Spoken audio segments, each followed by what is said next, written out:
Okay, great, thank you.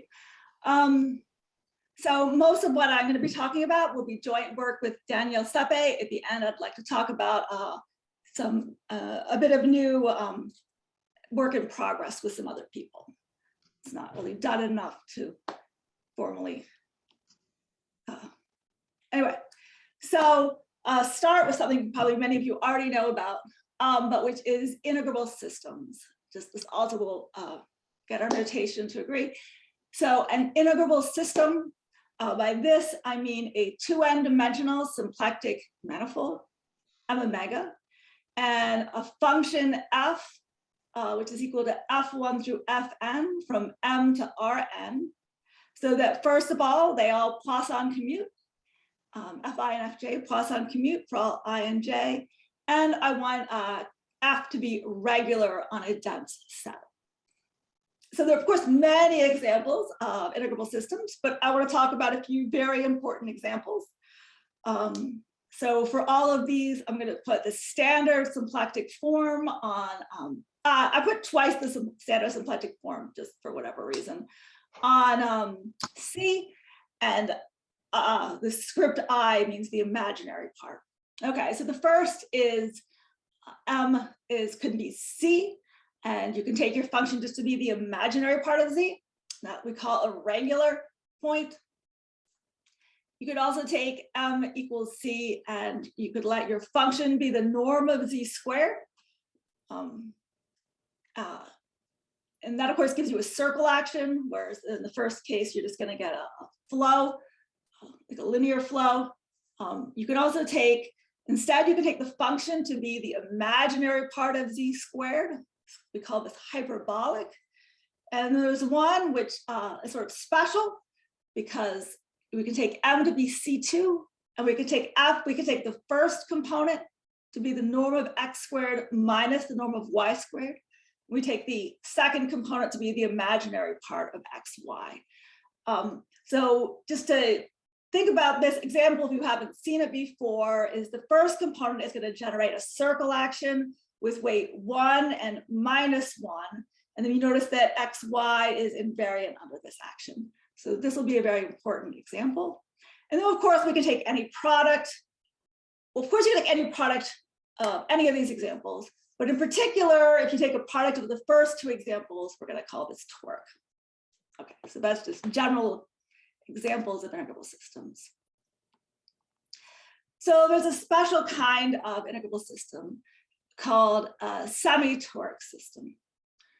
And so we have, when you have an integrable system, it always generates an Rn action. So if you just insist that you can look at the flow, which is generated by the ith component of F, and the condition that they Poisson commute, it exactly tells you that these actions commute, so you get an Rn action.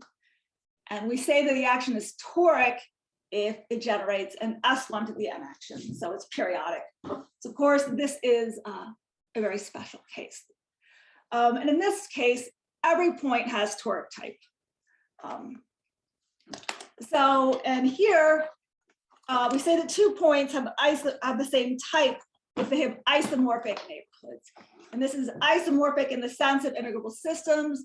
So we're going to have a symplectomorphism of the manifold and a diffeomorphism of Rn so that everything commutes. Okay, so now we can introduce the sort of first definition of semitoric, which is a four-dimensional integrable system, M omega F. We want to write F is going to be a two-dimensional. We want to write the first component is phi and the second is g. And we're going to say this is semitoric if phi generates an S1 action, and every point either has toric type or has focus type. So again, so either it's some mixture of these first two, or it's this fourth one. And so note, this agrees with the usual definition. So there's another definition that's often given in sort of terms of non-degenerate. But this agrees with that. This is just a little bit of an easier definition. But in order to get there, you need to use some work by Eliasson, Bunak, and Washu and the chaperone and Miranda's on. So there's some work to get it to be the same. Okay. So what do we know about semitoric systems? And the answer is we actually know quite a lot about semitoric systems. So there's a theorem by Bunach which says that if M omega F is compact and semitoric, then F inverse of eta C is connected for all eta in R and C in R. So all the fibers are connected. And here I'm always working with compact. In fact, many of these are known under slightly more general properties assumptions, but I'm going to be focusing on the compact case for today. And further results. So there's a lot more known. There's actually a complete classification of these by Palaio and Bunach, Palmer, Palaio and Tang. And I should have written this, but there's also another work that involves Palmer. And there's also, we have a really nice set of minimal models. So these somewhat correspond to the fact that every four-dimensional toric manifold is the blowup of either a Hertzberg surface or CP2. And we have sort of a similar, but not quite so simple story of minimal models for a semitoric system. And also a lot of people have studied quantization. So what happens when you try to quantize these systems? So anyway, there's quite a few results. And so what are the pros of semitoric systems? Well, first of all, semitoric systems are well understood. As I've said, we've been very successful in analyzing semitoric systems. And another pro is that there are many interesting examples. And so that's always great, of course. This sort of your goal is to have a large class of interesting examples that you can understand. But the cons are we want more examples. So despite there being, despite this being a pretty good, there's really a lot more we'd like to expand it. And so I think that's really sort of one of the main goals is to find other universes of manifolds where you can say a lot. Okay, so yeah, maybe this is a place to start a question about sort of the basic objects of semitoric that we're looking at. Okay, so I just want to give some specific examples, sort of which are very concrete. So we start with some toric examples. So let M be S2 cross S2 with the product symplectic form.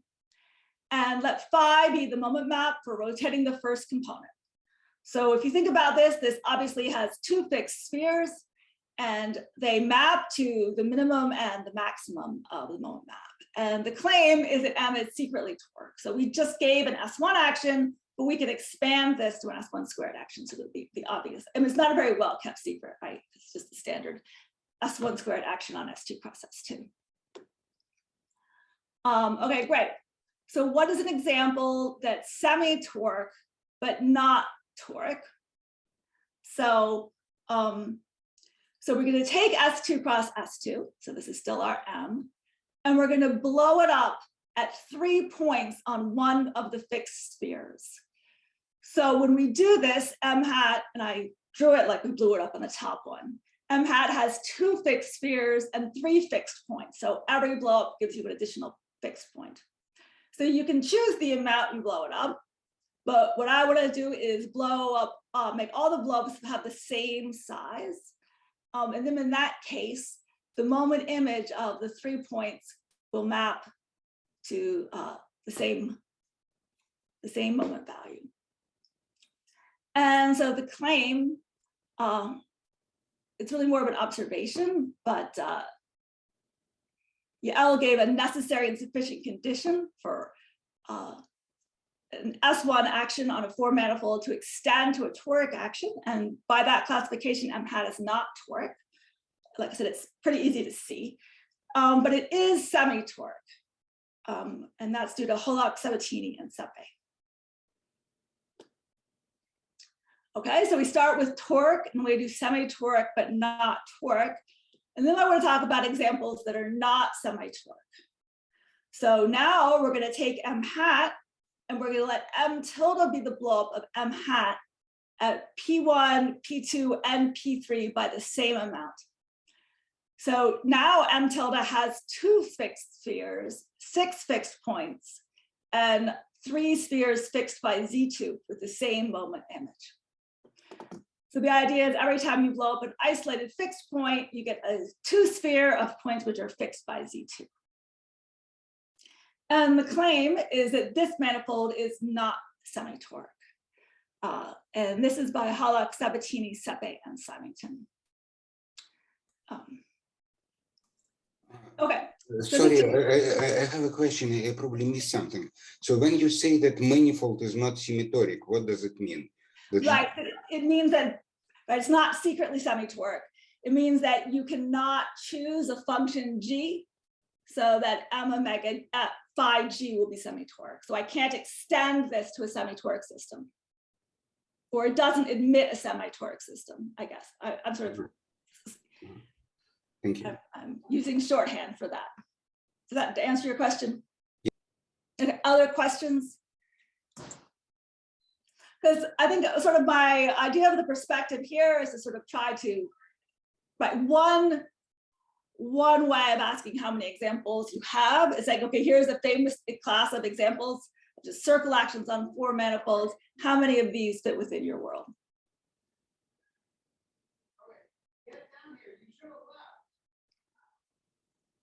Okay. So far we've been looking at circle actions on 4 manifolds. So, and I talked about some of the ways, even not all circle actions on 4 manifolds can be extended to a semitoric system, but also, of course, by definition, all semitoric systems are 4-dimensional. And another thing we might want to do is go to higher dimensions. And so that's one of the big things that I want to talk about. And so we want to look more generally at complexity 1 spaces. So a 2n dimensional symplectic manifold M omega and an effective S1 to the n-1. So what is a complexity 1 space, right? It is a 2n dimensional symplectic manifold with an effective S1 to the n-1 action with a moment map phi from M to Rn-1. So we're looking at some examples, and really what I look at is there's only one local example or one family of local examples. So if you have a subgroup of T and you identify it with a subgroup of SUH plus 1, where H is the dimension of H, and you can then let H act linearly on CH plus 1 with moment map phi H, then you can define a local model Y, which is T crossover H, annihilate the perpendicular of H, or the annihilator really of H and T star cross CH plus 1. And there's an invariant symplectic form on Y, and the T action has a moment map phi, which takes T eta Z to eta plus phi H of Z. So this is sort of every space up. So I'm going to say Y is tall if the reduced space at 0 contains more than 1 point. And the claim is that every orbit in a complexity 1 space has a neighborhood isomorphic to a neighborhood of T00 in some local model Y. So if we want to understand complexity 1 spaces locally, we only need to look at local models. And if you haven't seen these before, you can actually just look at C to the N, and pretty much that works. Everything else, everything interesting that happens on C to the N, if I'm being honest. Everything else is just making sure that we've covered all the cases. Okay, so that's how we understand them locally. So we have a lemma, which is really quite, it's pretty trivial to prove.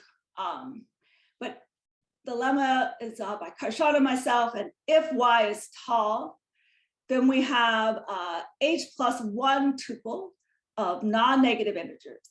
So there's a defining polynomial, which is defined by just take T eta Z to the product of the Zi to the Xi, induces a homeomorphism from the reduced space of Y to C.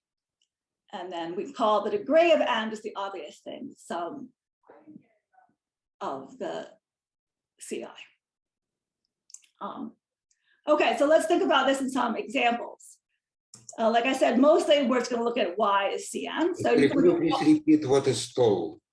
right, it's tall if the zero reduced space contains more than one point.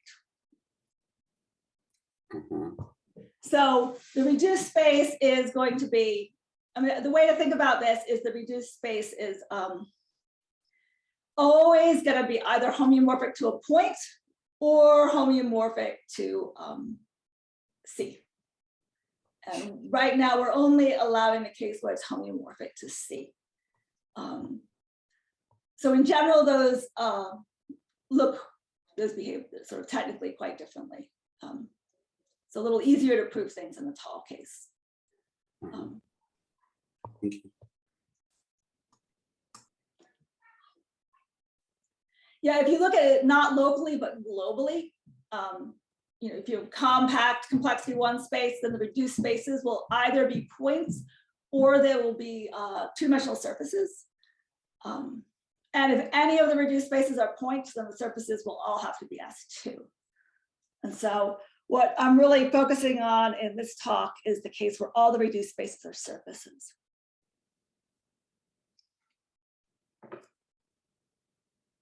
Well, no, I mean, in this part of this talk, I will allow, I mean, we're not going to insist that the whole space be like that, but these are these points. Okay, so what are some examples of a defining polynomial? So the first is you can have just on C2, if you want to have a tall action, the actions which are tall are exactly if you have lambda act with weights P and minus Q, where P and Q are greater than 0. So if the weights are both the same sign, it will not be tall. So if you think about what's happening with the moment map, that's pretty clear. So in that case, the moment map is just P times the norm of x squared minus Q times the norm of y squared. And the defining polynomial is x to the Q, y to the P. And if you just think about this for a second, it's very easy to see that this is invariant under the action, right? Because if you let it act, you get, you're going to pull out a lambda to the PQ minus lambda to the QP. So that vanishes. And I will say that this is an example which people look at in physics. It's called fractional resonance. And if you also look back, if you take the case that P equals 1 and Q equals 1, this example, let me go back, sorry, to the very beginning. If I take this example is very similar to this example. In that case, the defining polynomial is x times y, and this is just the imaginary part of xy. So this is related to the focus point. Okay, and then another example, and this one is also an example people look at, for instance, in mirror symmetry. Well, okay, I haven't quite gotten it to be an integral system yet, but you can have y equals C3 and alpha beta x acts with alpha beta x, alpha inverse y, beta inverse z. And the moment map is the norm of x squared minus the norm of y squared, and then the norm of x squared minus the norm of z squared, and then the defining polynomial is just the multiple. P of x, y, z is x times y times z. And the final example of a defining polynomial I want to look at is y is S1, so we have a Z2 stabilizer. So the other ones were all fixed points. Here we have a Z2 stabilizer. And so the y is S1 cross over Z2 R cross C. And the circle just acts on the first S1. The moment map of lambda eta z is just eta, and the defining polynomial is z squared. So those are three important examples. Okay, so we've talked about, we want to talk about that our goal here is to expand beyond just looking at semitoric. And one way we're doing that is looking at higher dimensions. And another way is we're allowing additional types of critical points in addition to non-degenerate critical points. And so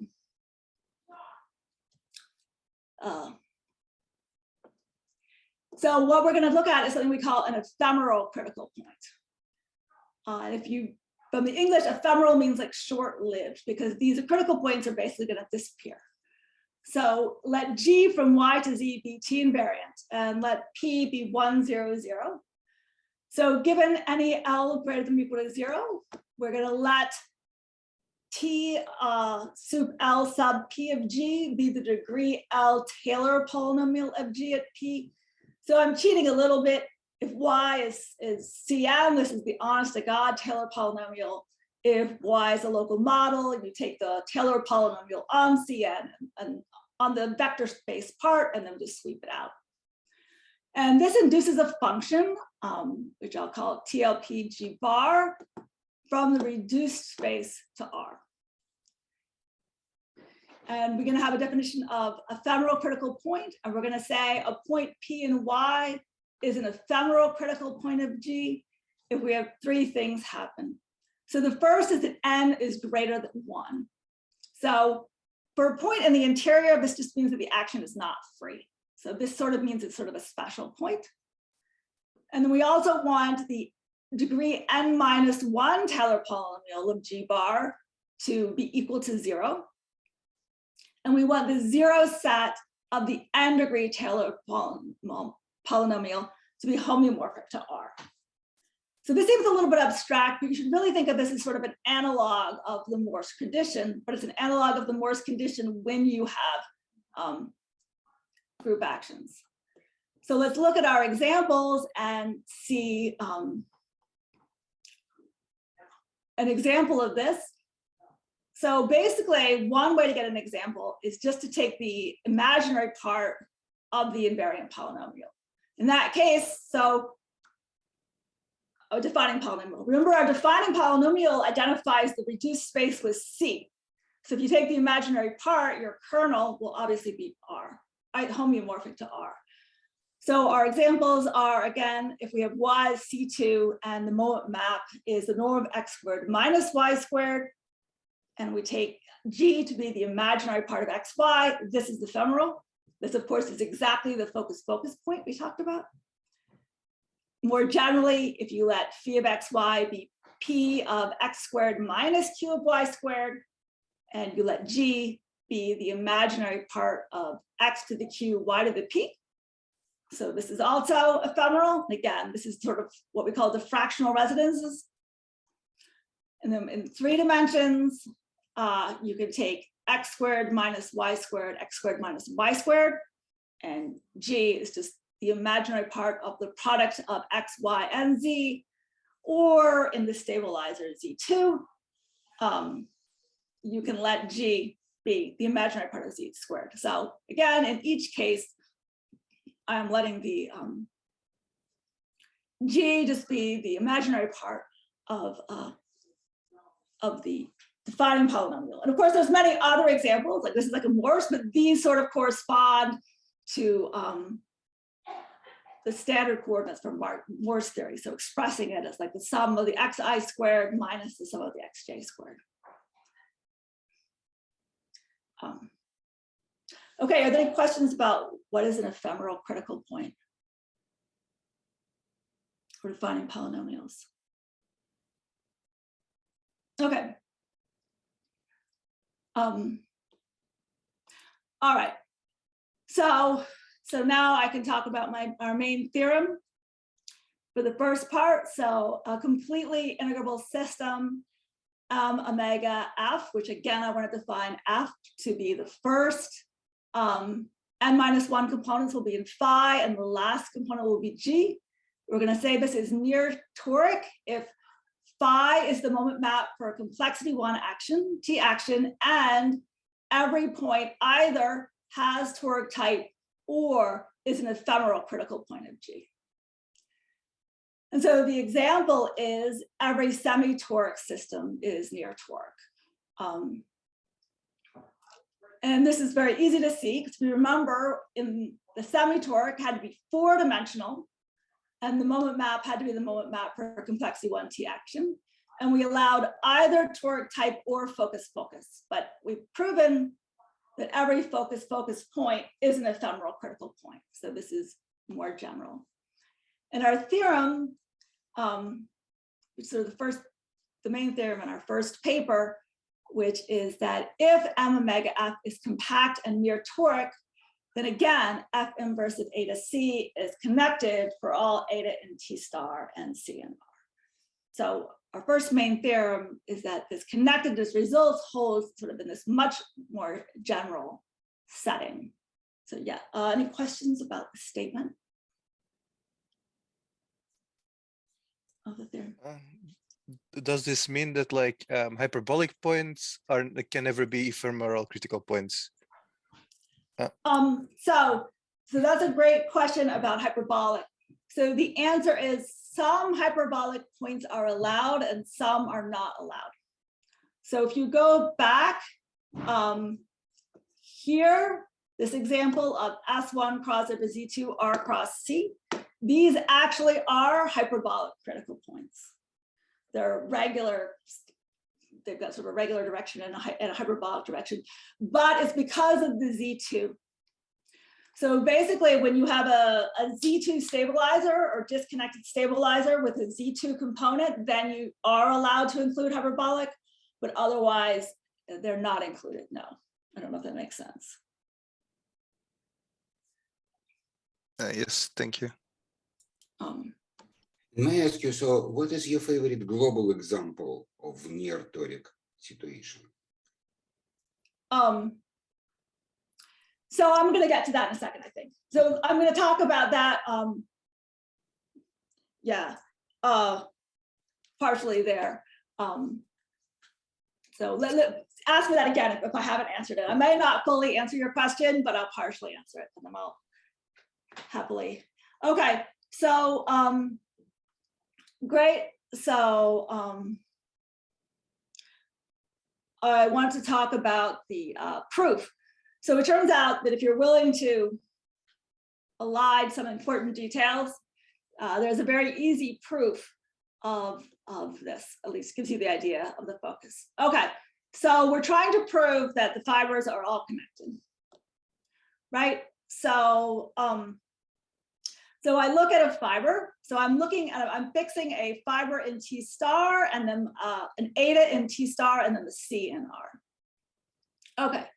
So my first is I might as well assume that the reduced space at eta contains more than one point, because if it contains just one point, then it's obviously connected, right? There's really nothing to do. So as we talked about, if the reduced space contains more than one point, this is just sort of always true. It's a closed oriented surface, and on it you have sort of an induced function G bar from sigma to R. So that's sort of just obvious if you've looked at complexity one spaces at all. But the new thing is that we can put a smooth structure on sigma so that G bar is a Morse function. And then what happens is ephemeral critical points become regular points. This is why they're called ephemeral, because they sort of disappear. And the idea here is that we know that it looks like C, and we have a function on it whose kernel is R. So that looks a lot like what would happen if you had a regular point on C. Of course, that's not a proof, but it's why you would hope for this to be true. And points of toric type become regular critical points, or they become regular critical points of index 0 or 2. So this is just a local analysis of both kinds of points. And once you've done this local analysis, you can see that G bar has no points of index 1. And this is sort of a well-known fact. If you have a Morse function on a surface with no points of index, doesn't even have to be a surface, but with no points of index 1, then the fibers are all connected. So we know the fiber of G bar inverse at C is connected, but since the fibers of, since we took the fibers of phi and we divided out by a connected group, and then we looked at the fibers for the G, and we got something connected, and that tells us that our original fiber was also connected. So that's the proof. Of course, modulo these. Well, I have a number of claims here, which maybe are not obvious. That's sort of the local analysis, but then the global structure of the proof is pretty straightforward. Are there any questions?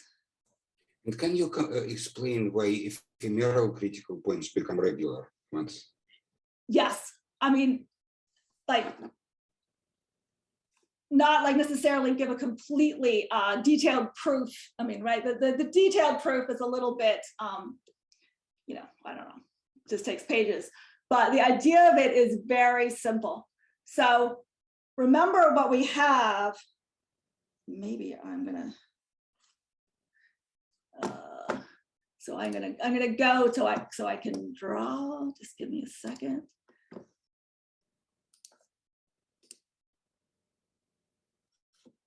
Sorry about this. Okay. So here's the idea. Okay, now my pen's not working.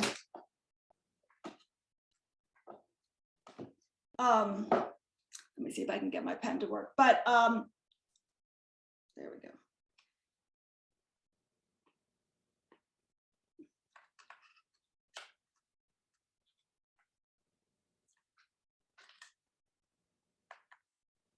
Okay, suffering technical difficulties here.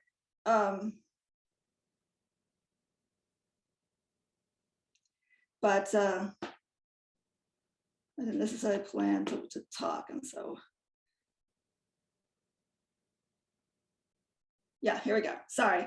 So that we know, I'm doing this with my fingers, it's a little bit ugly, but we know that the reduced space is homeomorphic to C, right?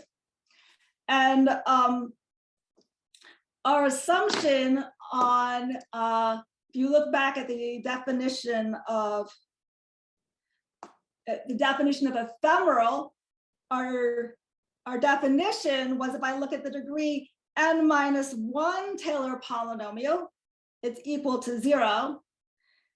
And that if I look at the kernel, the 0 set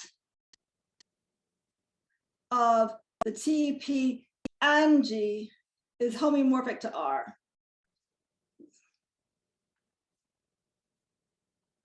So basically what this tells me is that, I mean, the idea of Morse theory, if you think about it, right, is that if you have a critical point where the Hessian is non-degenerate, then you can sort of just ignore all the higher order terms and pretend it's only the degree 2 part, right? I mean, like, whatever.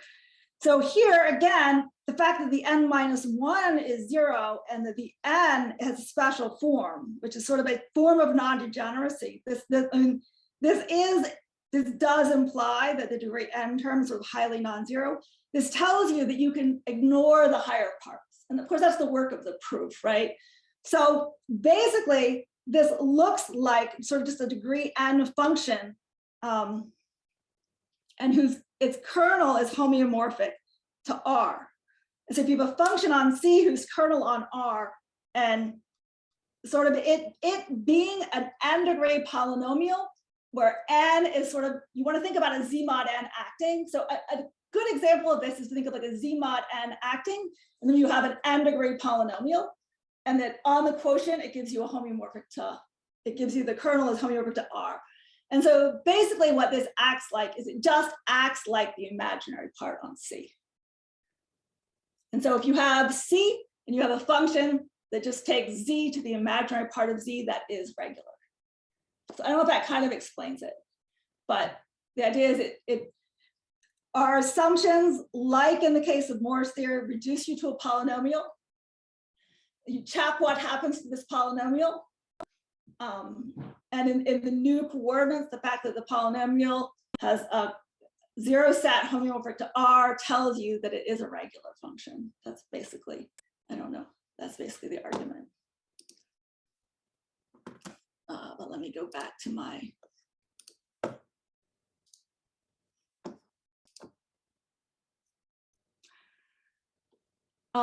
You know, of course, you know, the honest thing is you have to like just like in Moore's theory, the actual proof is just a little bit uglier, and it's not surprisingly uglier than the Moore's theory case, but it's not super bad. Just okay.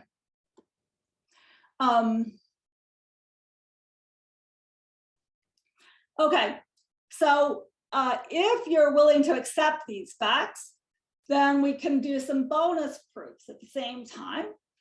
We're going to prove that, so first of all, I'm going to prove that the reduced spaces are always equal to S2, well, homeomorphic to S2. So in general, if you have a tall complexity 1 space, the reduced spaces could be other surfaces, but we don't get the other surfaces in this case. We only get S2. But I'm also going to prove that the first space, M hat, isn't toric. So remember, this is M hat. And we already know it's not toric, but I'm going to give you a nice clean proof of this. And I'm going to prove that M tilde is not semitoric. So again, these are known statements, but I'll just show you how to prove these in these contexts. I think that's very helpful for understanding what's going on.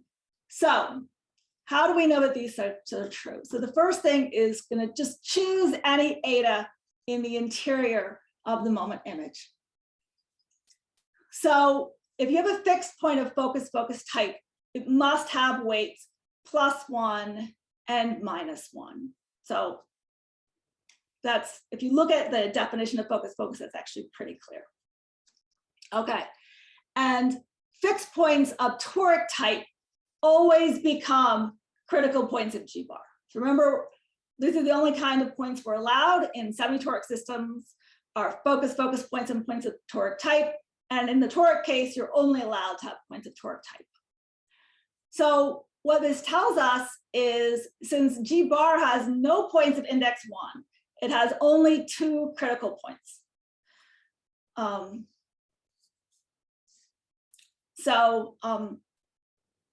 Right, so again, this is part of this sort of famous package. If you have a Morse function with no points of index 1, all the fibers have to be connected, but it's also true it only has critical points, and it's also true that the surface must be homeomorphic to S2. So this proves the last claim here. We also know we have only 2 critical points, but remember, every point of toric type must become a critical point. And so if we're in the toric case, all of our fixed points have toric type, which means that we can only have 2 fixed points in any moment image. And if you look at this picture, you can see, aha, if I look at this moment image, it has 3 fixed points. So the action could not possibly be toric. So that proves that case. But let's now think about the semi-free case. So in the semi-free case, you could have fixed points of toric type, but you could also have fixed points of focus type, which means that you can have more, every level set can have at most 2 orbits of toric type that aren't free, but it can have additional fixed points as long as they have weights ±1. So you go back to the pictures, you see, okay, so in this case, there's 3 points in this fiber, but they all have weights ±1. So that's fine for semitoric systems. And but if I look at this case, we can say, okay, these fixed points do not have weights ±1. They have like weight -2 +1. And so that's not allowed. And so this case is also not semitoric. So this sort of gives you an idea of how wide the expanse is. Yeah. So are there any questions about the proof? Okay.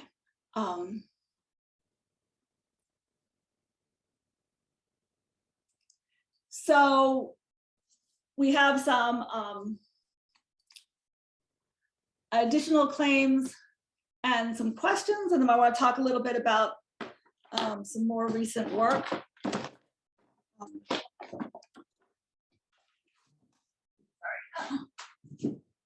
1 second. Okay. So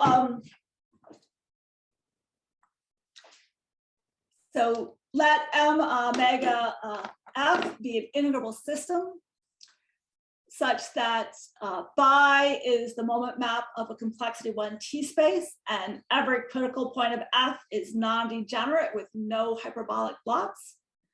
Then M omega F is near toric. So what I'm claiming here is that if you've studied semi-toric systems, this might seem like a more natural generalization than what we did, which is this is the same basically as the definition of semi-toric in 4 dimensions, except for I'm allowing in higher dimensions.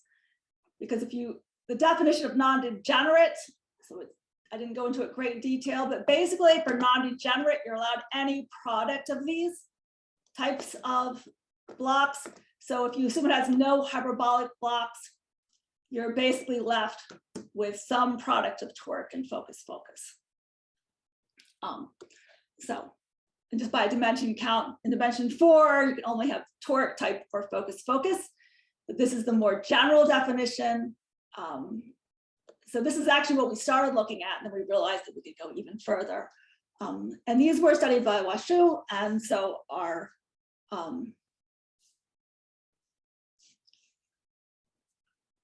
theorem works for these also. These also have connected fibers. So another thing is our, this sentence isn't finished, but so there's the way I defined ephemeral was very much sort of coordinate dependent and on a model, but there's a coordinate free definition of ephemeral, sort of using jets, and which is sort of much easier to check and shows that it doesn't depend on the choice of local model. Sorry, is what's missing. So this is defined like Morse functions are, just in terms of, you can do it in terms of jets rather than doing it in a coordinate system.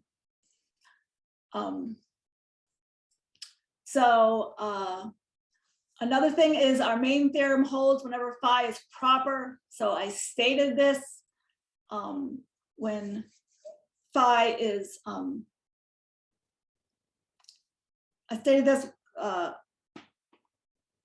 when phi is, when the manifold is compact, but we don't really need compactness, it works when phi is proper. So the question I would like to talk about a little bit time at the end, so I've phrased here is every complexity 1 space of genus 0 a near toric system? So this is the question. So there's sort of 2 sides to any of these problems. I think one is to prove that whatever your class of spaces is, you can prove important things about it. So it has nice properties. And the other is to find important examples in your class. And so there's 2 directions of examples one can go, and one is sort of looking at important physical systems and trying to see are there important systems that people have studied which fall under your system, and the other is to look at just try to find out how big it is, for instance, by saying, let's take a complexity 1 space. Which complexity 1 spaces lie within our system? Because the complexity 1 spaces have been pretty well classified. Karshan and I have at least classified them fully in the tall case. And there's a lot that's not in the short case as well. So tall case is when every fiber is 2-dimensional. And what we believe is that, I wrote this as a question, I do believe that, so it's clear that if you have genus higher than 1, is higher than 0, it will not be near toric. And indeed, if your genus is higher than 0, then you just are not ever going to get connected fibers. So I mean, if you simply take like a torus, there is no function, there's no Morse function or nice function with connected fibers. Well, of course you could take the constant function, but but this simply is not going to work to get connected fibers. Yeah, but I do believe that we will be able to get every complexity 0 space will be near toric, and that's sort of the next thing we want to work on once we finish this paper proving that they have these properties is constructing examples. We would also like to go and try to get further towards the classification. I think the classification will be more complicated than in the Semitoric case because we allow much more, but we have some ideas of how to start there. We don't really have anything to announce. But I also think that this near toric is a good direction to go, but there's also other ways that one can loosen the restrictions of semi-toric. And I'm looking at some of those with other people. So for instance, I'm working with Joseph Palmer and a graduate student, Jason Liu, just for the very simple question of if you take a complexity 1 space, when can you expand it to a toric action? And we believe that we have a necessary and sufficient condition in the case that it's tall. Basically, there's an invariant called the painting that Yael and I look at, and we think that that's true. Oh, sorry, yeah, and I think I said this right, a non-degenerate. So in this case, we need to allow hyperbolic blocks. If and only if the painting is trivial. And yeah, also you can, so when, sorry, I think I said this wrong. Yes, when do you think it's toric? And we believe it has to be, the painting has to be 0 when G is 0. And the question about when, if you add hyperbolic blocks, and we believe in that case, the only restriction is on the painting. And so that's one direction of examples. And then we also do want to look at the physics systems. And like I said, these fractional resonances that people have studied do fit within this ephemeral. And so we plan to look at some of those physical systems and see if they fit globally within it. But we haven't done that yet. So Lynn, I don't know if that totally answers your question. It's a bit of a non-answer, but anyway, that's what we're working on that next. So I think that's it. I'm a little early. So, thank you very much. Thank you very much for your talk.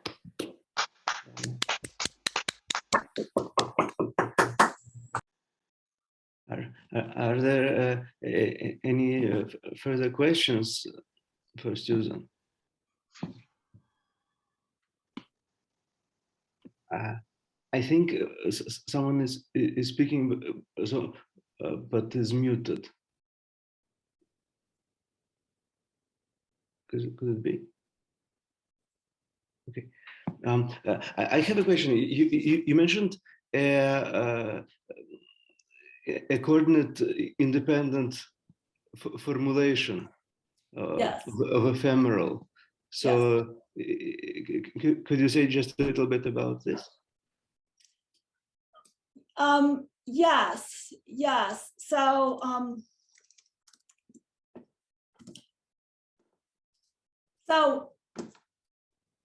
it's basically the same as, it's very similar to the definition here, only here this is sort of explicitly looking at the Taylor polynomial of a function on a local model. And this is just in terms of the jets, basically. So it's easiest to think about it a fixed point, and basically you need the n-1 jet to vanish, instead of insisting that the n-1 Taylor polynomial vanishes in a local model, right? Which is just a little, this is not, so if you just look at it this way, it's not so obviously coordinate independent, right? And then you need that the n jet, you look at the n jet and it induces a map on a variety sort of, and you need that to have kernel R. So it's basically the same thing, but just framed in terms of jets. I don't know if that sort of answers your question. Oh, thank you very much. Yes. I got a question, if I may. Maybe it's rather a remark than a question. I mean, now you're working with all with these actions, and there's also a little bit of a question about lifting, extending, studying the interaction, and if you have more than one integral or not. And I just would like to remark that together with Joey Palmer, I mean, we have some kind of, let's say, lifting or extension of S1 actions to, I mean, on dimension 4. extending as one action to an integrable system with nice singularities. So I mean, we admit all these kind of things like elliptic, focus, and combinations of elliptic and hyperbolic and so on. And we have multi-degeneracies. So I mean, I'm not sure if I think Joe is also in the audience. Maybe he also wants to comment briefly on it. I just wanted to mention it, that there's also this kind of approach, and it's a different type of degeneracy. So we allow more types of non-degenerate singularities and keep therefore the degeneracies mild, or as mild as possible. Yeah. No, I think it would be, but I think it'd be very interesting to. So I will say one thing which is different, which is on the one hand, you allow some spaces that we do not allow. So these here only allow surfaces of genus 0. Like I said, you cannot get this on a torus, and you really don't expect to be able to, whereas you guys allow it. On the other hand, yours, of course, you're going to lose connectedness, because there's no way of satisfying both of those. I think that's just a lost cause, right? So I do think it'd be interesting, and I feel like in some ways we're sort of going in complementary directions out. I mean, and I think the goal eventually is to get as big of a world as possible.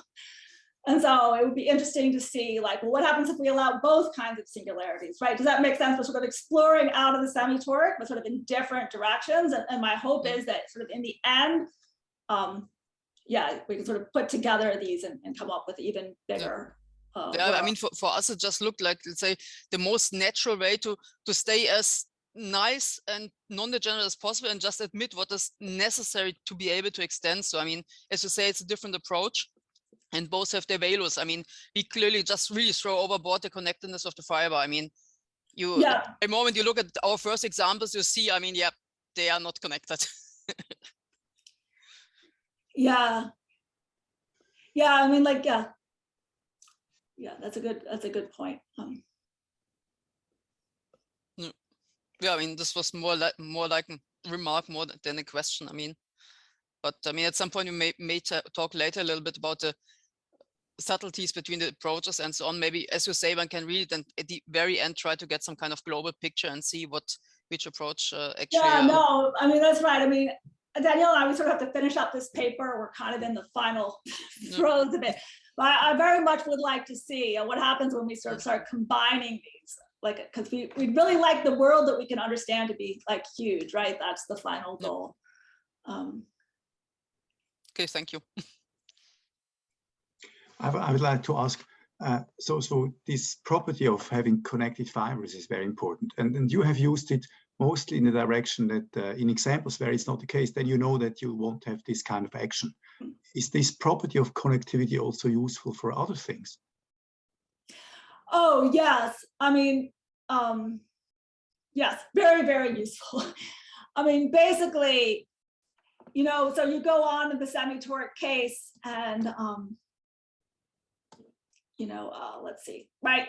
So the complete classification, the minimal models, the progress and quantization, all of that uses connectedness in a very, very key way, which isn't to say that things are necessarily fully impossible if you don't have it, but it's just, you are in for a world more of hurt, basically. It simplifies your life a lot. So this is why I think this is sort of like the fundament. Of course, you can do things in cases which you do not have connected fibers, right? I'm definitely not saying that that's hopeless, but it was sort of the first big result in the semitoric world. And it really felt to us like if you want to be able to prove things, this is just a very natural place to start. Okay. So it makes proofs easier, or? Well, it makes the statements easier and the proofs easier. Okay. I mean, just like if you want a classification, it's just a much, much more complicated classification if you don't have it. I mean, so the Semitoric case is in some sense classified by polygons. I mean, people who know the field might have, well, I said some sense, but there really is a sense in which that just gives you a tremendous amount of the important information. Okay, you also have some points in them, and then there's like some other data, but you really aren't going to get polytopes at all if you don't have connectedness. Right. Right. Okay. Maybe Felix, if I just make a short remark, go to the paper that Joe and I have on the archive with our way of extending S1 actions to, we call it hypersemitoric systems. And then immediately you see, I mean, when you scroll through the paper, what kind of polygons we get. And these things, I mean, they look like something like you can have some other sheets glued on it, attached along a seam, or you can just take the boundary and pull it over each other. And for these kind of reasons, I mean, concerning having nice classifications is difficult because, I mean, you have several sheets and don't want to say anything can happen, but it's not that you have a polygon, you can say the thing is nicely, whatever, let's call it convex, blah, blah, blah, simply connected or whatever. And therefore, you know what's maximally can happen. So, I mean, you do not just have an upper and lower boundary, for example. So you just have more possibilities. And so, I mean, you can say what kind of types can happening, but you cannot really restrict what they are doing or where they are lying. So, I mean, if this helps. Oh, thanks. Yeah, the mobile picture is. Yeah, it's definitely something physicists care about. And like, I mean, I'm definitely not, the cases where the fibers are not connected are important, right? I mean, there's important examples where the fibers are not connected. I mean, like I was saying, so, you know, Sonia and Joey got into another world, but you definitely pay a price there for allowing this greater generality. So I do think it's important to like get connectedness whenever you can, right? Even though there are studies that it's not connected. I'm like, what do you do? I mean, and in particular, I mean, if you want to do this classical topological reasoning, something like blah, blah, blah, my fiber has that and that property, and because it's open, closed, or whatever, and it's connected, I know exactly it can only be this or these things. And we can't do this. I mean, if you have several components, you always need to check then which components and what and so on. This is somewhat annoying then. So, and therefore, clearly, I mean, having connected fibers has its advantages. Thank you.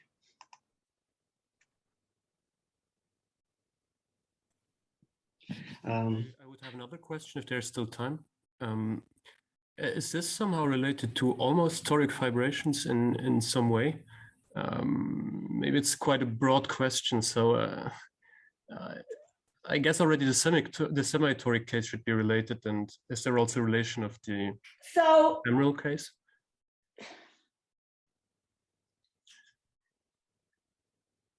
Okay, so definitely looking at, if you look at complexity one actions with sort of, and only allow, you know, fixed points of focus, and toric type, that is related to almost toric vibrations. And so in the sense where we're just looking at that, but going to higher dimensions, yes, it is related to almost toric vibrations, just the way semitoric is, but now we're just doing it in higher dimensions. However, going to ephemeral is sort of at that point, I don't really think you're so related to the, I mean, that's not, that's sort of just in a different direction. I don't know if that answers your question, but in fact, like, you know, Margaret Symington was involved in some of these papers, and I believe I referred to her, in fact, yeah. And so it's, those are definitely, yeah, she was involved in this, and I think that paper addresses the, Sonia, you can maybe answer that. Do you talk about that in that paper, that connection? I'm not sure, I thought you did. Once again, please. Oh, the connection with almost toric vibrations. Do you guys talk about that in that paper? Because I guess you can start from the toric case and do one nodal trade, right? And then you should get to a semitoric system, if I'm not mistaken. I just wondered if you could take a toric, you could take the toric situation, do something slightly different, and get to the ephemeral singularities in some way. But I don't know, it's just speculative. I mean, let's put it like that. In the situation of these semitoric systems where we were always busy, you have some kind of chosen directions where you may vary, where you may push things in or out. I mean, yes. And I mean, in Margaret Symington's case, she can come from any direction and push it in or out. I mean, for her systems, it doesn't make anything. And I think very often she has almost toric vibrations. So technically she has locally a system, but not necessarily globally. And I mean, the semitoric stuff is a global system. So Yes, right. I mean, it's very much inspired, but it's you have different conventions, and it's different where you're allowed to vary and what you're allowed to change in order to keep your isomorphism class. If this answers the question. Yes, thank you.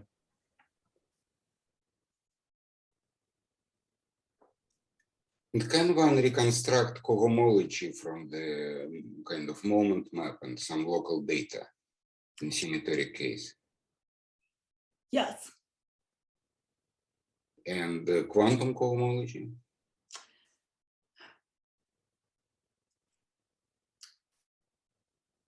I don't believe that's been done. I mean, whether or not you can do it, I don't know. Probably, I mean, I don't know. But yeah, I don't believe that that's been done. But I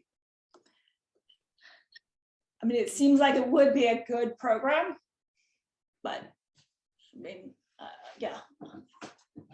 I mean, you have a lot of information. I mean, in general, people have been super successful at getting invariants when they've looked at them. I mean, it is almost as your understanding is almost as good as the toric case. It just takes, it's a sort of a different set of work. And I think that's sort of the idea of these. But yeah, no one's done it, so. Okay. Interesting. Can I ask I don't know if this is a dumb question or not, but do you know anything, is there anything be studied about monodromy in these cases? Because I know for integrable systems, monodromy comes from focus, and you mentioned fractional resonance. I don't know if that's related to fractional monodromy. Do you know, has anybody looked at any of that stuff?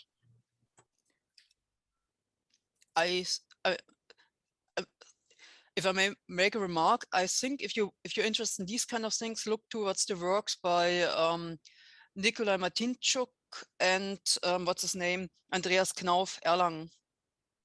They were doing this, and Konstantinos Eftasio. They were busy with these kind of things, fractional monodromy in systems that are very often fitting, let's say, the semitoric case. So on 4-dimensional manifolds, 2 degrees of freedom. Sorry, what were those names again? Nikolai Martinchuk, he's now in Groningen in the Netherlands on tenure track, I think. And the other one is Konstantinos Eftasio. He's now, I think, in China. And the other one is, I think, Andreas Knauf and Erlangen. I can try to put the names into the chat. Let's see. Thanks. I hope I didn't misspell them.